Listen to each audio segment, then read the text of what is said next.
हम ये तवक्को नहीं कर रहे थे कि कोई हमें कहेगा कि आप खतरा हो सिक्योरिटी के लिए।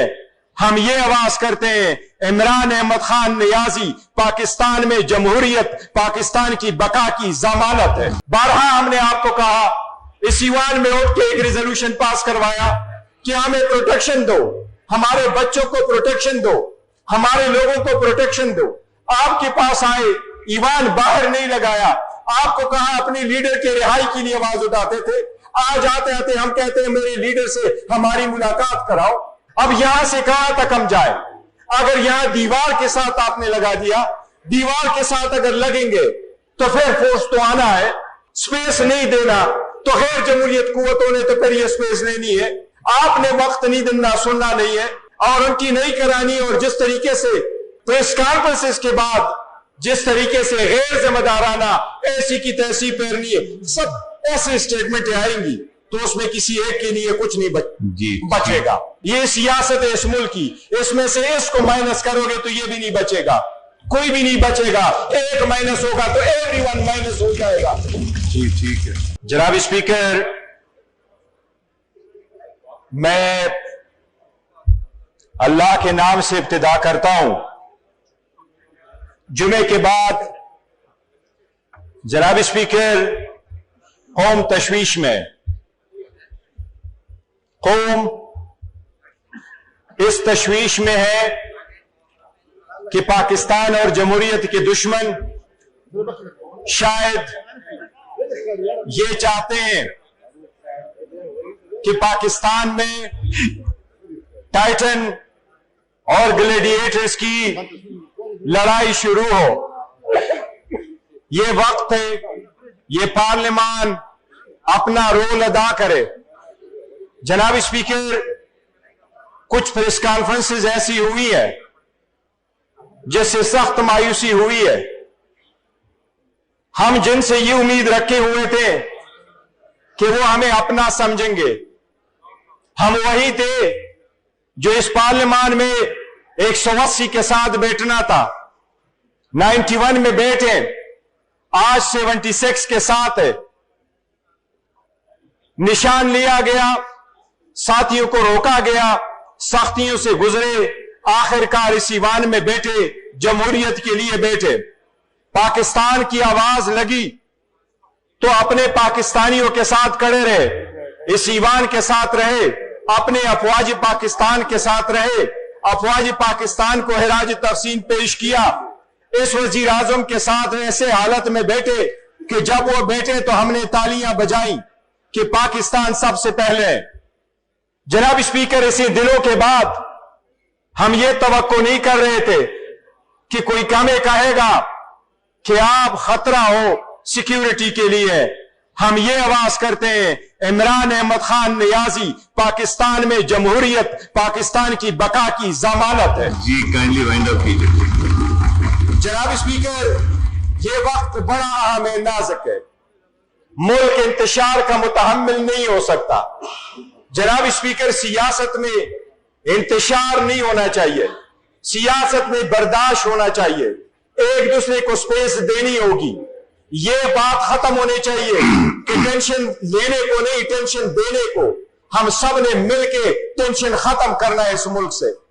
जनाब स्पीकर, अगर बड़े इदारे और सबसे बड़ी मकबूल तरीन पार्टी के वर्कर और लोग जिसमें से दुश्मन पैदा उठाना चाहता है वो एक दूसरे के मध्य मुकाबले हो, तो उन लोगों की कोशिश होगी पाकिस्तान से जमहूरियत खत्म हो, पाकिस्तान मजबूत ना हो। जनाब स्पीकर, ये वक्त है कि इस टेंशन को हमने खत्म करना है।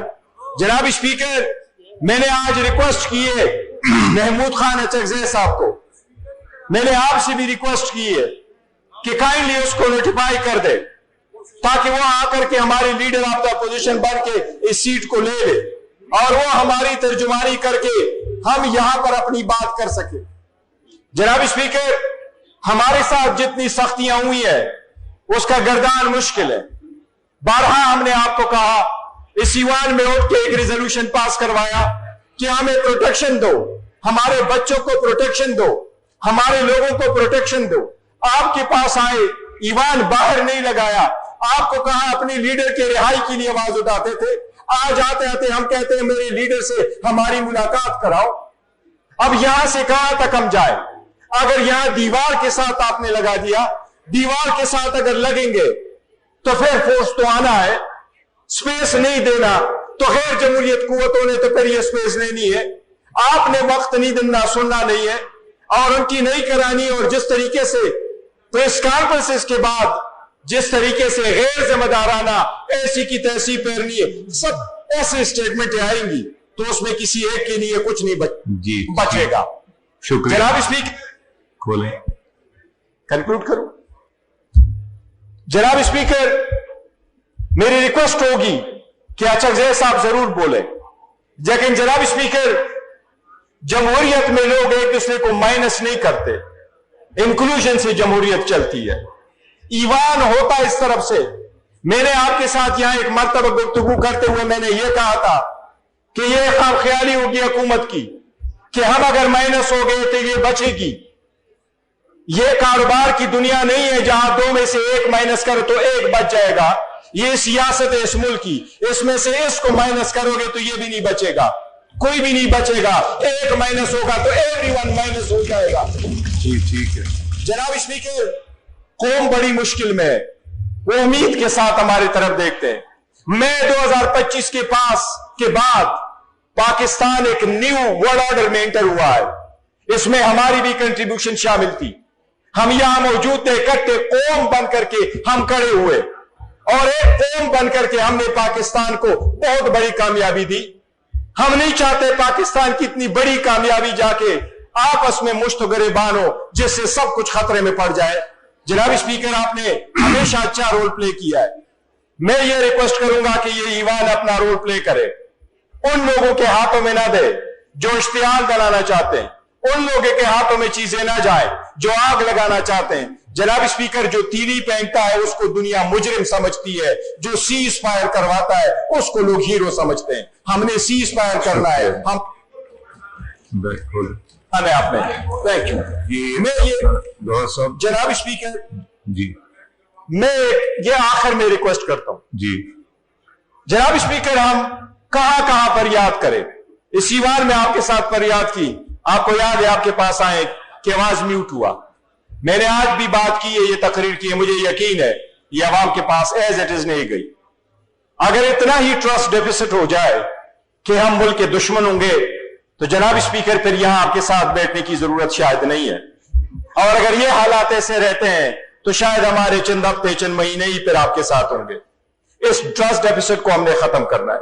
जनाब स्पीकर, लीडर हमारा जेल में, बीवी उसकी जेल में, 5 दिन में 3 कन्विक्शनें हुई, 45 साल की सजा दी गई।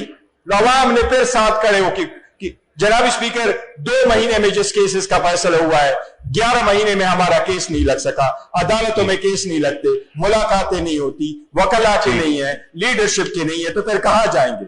ऐसे सरकमस्टांसेस में जनाब स्पीकर, जो लोग ये सब कुछ कर रहे हैं उनको हम दुआ दे के बददुआ दे। हम फिर भी कह रहे हैं कि मुल्क और जमहूरियत की खातिर हमने आगे चलना है और बढ़ना है। जनाब स्पीकर, ये वक्त है कि रिकॉग्नाइज करें हमारे इस फोर्स को।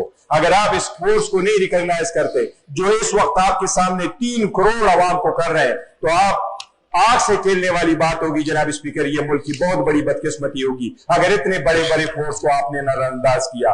एक आग लगती है लेकिन एक चिंगारी से लगती है। जनाब स्पीकर, ये वक्त है कि हम इस टेंशन को